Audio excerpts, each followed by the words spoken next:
الحمد لله وحده والصلاة والسلام على نبي بعده أما بعد فقد قال الله سبحانه وتعالى في القرآن الكريم بعد أعوذ بالله من الشيطان الرجيم بسم الله الرحمن الرحيم الرحمن علم القرآن خلق الإنسان علمه البيان. கணியத்திற்குரிய உலமாக்களே,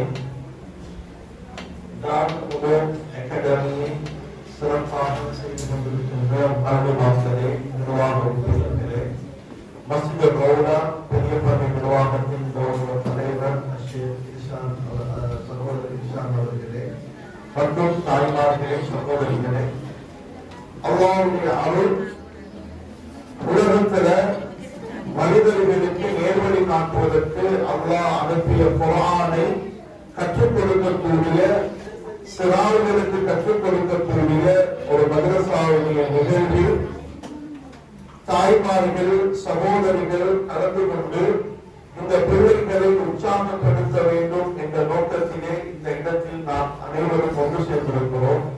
அந்த வகையில் ஜமீயத்துல் உலமா என்ற வகையில் இந்த ஊரில் நடாத்தப்படுகின்ற அனைத்து குர்ஆன் மதரசாக்களும், பகுதி நேர மதரசாக்கள், அரபு மதரசாக்கள் அனைத்துக்கும் உற்சாகம் அளிப்பது, அவர்களை ஆர்வப்படுத்தி அந்த மதரசாவை நடாத்துகின்றவர்களுக்கு உற்சாகப்படுத்தி இந்த சிறார்களுடைய தீன் பணியை சிறப்பாக செய்வதற்கு ஆர்வம் கூட்டுவது இவர்களது கடமையாக இருக்கிறது. அதிகமான தாய்மார்கள் இந்த இடத்தில் வீட்டிருக்கிறீர்கள். இந்த பிள்ளைகள் அல்லாஹ் என்னிடம் ஒப்படைக்கப்பட்ட அமானிதர்கள்.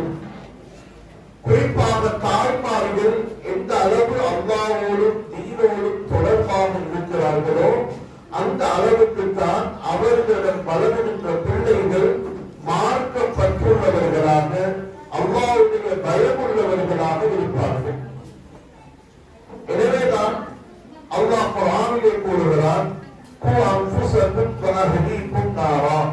உங்களையும் உங்கள் குடும்பத்தையும் நரகத்திலிருந்து பாதுகாத்துக் கொள்ளுங்கள்.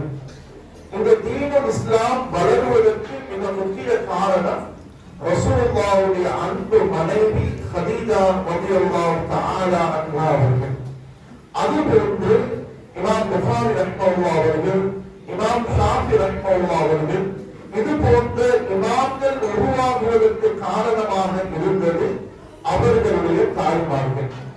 எனவே தாய்மார்கள் எந்த அளவுக்கு அல்லாஹ்வோடு தொடர்பாக தனது ஐந்தாவ தொழுகைகளை பேணுதலாக பொழுது, ரமலானுடைய காலத்தில் உரிய முறையில் நோன்பு நோக்கி கணவனுடைய கடமைகளையும் நிறைவேற்றி இந்த பிள்ளைகளை சிறப்பாக வளர்த்தெடுக்கிறார்களோ அந்த தாய்மார்கள் இந்த உலகத்திலும் பாக்கியம் பெற்றவர்கள், ஆகிரத்திலும் அல்லாஹ்வுடைய அருளை பெற்றவர்கள்.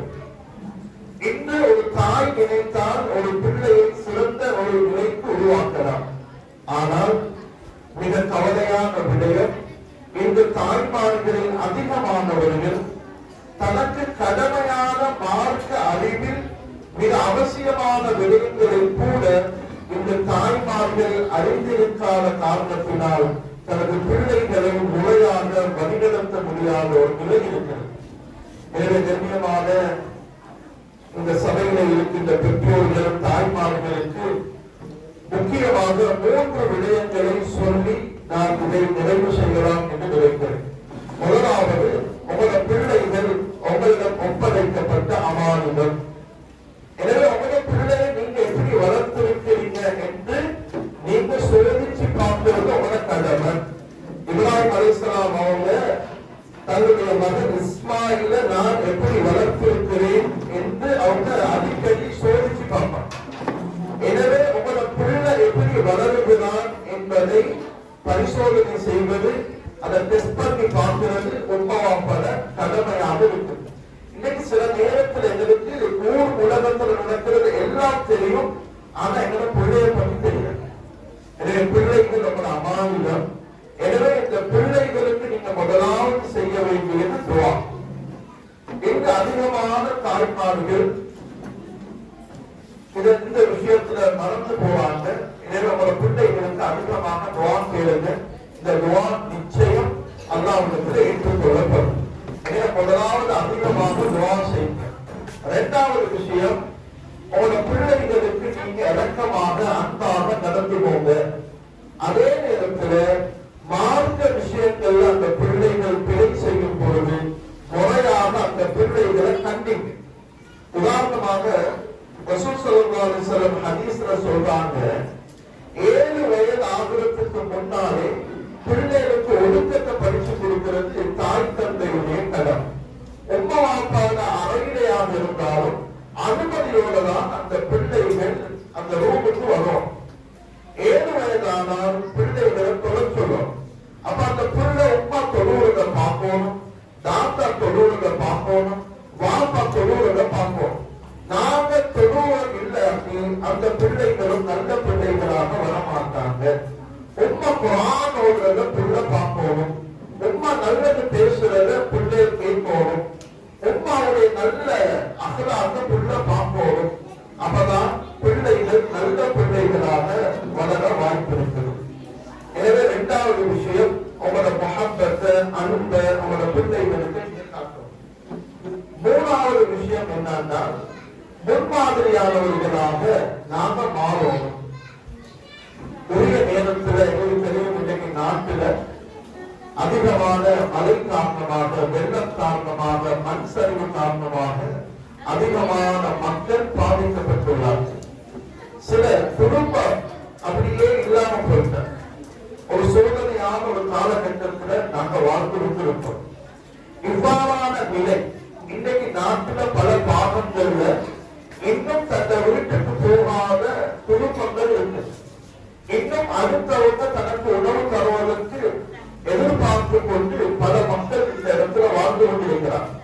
எனவே நாங்க படிப்பினப்படுவோம், அல்லாஹ் எங்களை ஒரு நல்ல நிலையில வச்சிருக்கிறான். எங்களை இது போன்ற ஆபத்தில் இருந்து அல்லாஹ் பாதுகாத்து இருக்கிறான். எனவே நாங்க தௌபா இஸ்திக்ஃபார் செஞ்சு நாங்க முன்மாதிரியாக இருக்கோம். கட்டாயம் நிச்சயம் ஒரு நாள் நாங்க மௌத்தா போவோம். மௌத்தா போய் கபூர்ல வச்ச பிறகு எங்களுடைய கணவனோ எங்களுடைய பிள்ளைகளோ எங்களுக்கு எந்த உதவியும் செய்ய மாட்டாங்க. நீங்க செய்யக்கூடிய நல்ல அமல்கள் தான் உங்களுக்கு பிரயோஜனமாக இருக்கும். எனவே உங்களுக்கு நிறைய ஓய்வு நேரம் இருக்கு. அந்த ஓய்வு நேரத்துல தாய்மார்கள் அதிகம் குர்ஆன் ஓதுங்க, குர்ஆனோட உங்களை தொடர்பை ஏற்படுத்துங்க, பிள்ளைகளோட நேரம் கழிங்க, பிள்ளைகளோட நல்லதை பேசுங்க, நபிமார்களுடைய வரலாறுகளை சொல்லி இந்த பிள்ளைகளை வழி நடத்துறதுக்கு நீங்க முயற்சி செய்யுங்க. அப்படி இல்லாட்டி நீங்க தவறுல வாழ்ந்தாலும் அந்த பிள்ளைகள் செய்யக்கூடிய அனைத்து பாவங்களும் உங்களை தவறுக்கு வந்து கொண்டே இருக்கும். எனவே நெருங்கியமான தாய்மார்களே, எங்களோட பிள்ளைகள் அமானிதம். எனவே இந்த அமானிதமான எங்களோட பிள்ளைகளுக்கு முதலாவது நாங்க செய்யணும் துஆ, இரண்டாவது அவங்களோட அன்பாக நடக்கணும், மூணாவது அவங்களுக்கு முன்மாதிரியாக நடக்கணும். நாங்களும் மறந்துடக்கூடாது, எங்களுக்கு ஒரு மௌத் இருக்குது, மௌத்துக்கு பின்னால் ஒரு வாழ்க்கை இருக்குது. எனவே அதற்கு நாங்கள் தயார் செய்யணும். அதே போல அல்லாஹ் சுப்ஹானஹு வ தஆலா இந்த மதரசாவை பொருந்திக் கொண்டு இந்த மதரசாவை நடாத்துகின்ற முஅல்லிமாக்கள், நிர்வாக உறுப்பினர்கள் அனைவரையும் அல்லாஹ் கபூல் செய்யணும். குறிப்பாக இந்த இடத்துக்கு வந்திருக்கின்ற தாய்மார்கள் அனைவருக்கும் அல்லாஹ் கபூலியத்தையும் மறுமையில மேலான சொர்க்கத்தையும் அல்லாஹ் வழங்கணும். ஜஸாக்குமுல்லாஹ்